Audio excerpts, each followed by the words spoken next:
نبی علیہ السلام فرماتے ہیں لما قضى اللہ الخلق، جس وقت اللہ تعالیٰ نے مخلوق کو پیدا کرنے کا ارادہ کیا تو اس پیدا کرنے سے، مخلوق کو پیدا کرنے سے 50,000 سال پہلے کتب فی کتاب عندہ، اللہ تعالیٰ نے ایک تحریر لکھی، خود اللہ نے ایک تحریر لکھی۔ اس تحریر میں جو کچھ لکھا اس کا خلاصہ یہ ہے کہ میں ایک مخلوق پیدا کرنے والا ہوں۔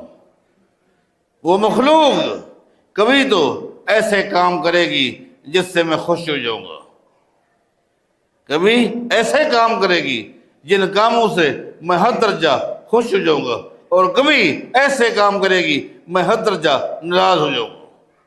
لیکن اللہ تعالیٰ نے اپنا اس مخلوق کے بارے، جو مخلوق اچھے کام بھی کرے گی، برے کام بھی کرے گی، خوش بھی کرے گی، ناراض بھی کرے گی، ان کے بارے اللہ تعالیٰ نے اپنا ایک فیصلہ لکھا۔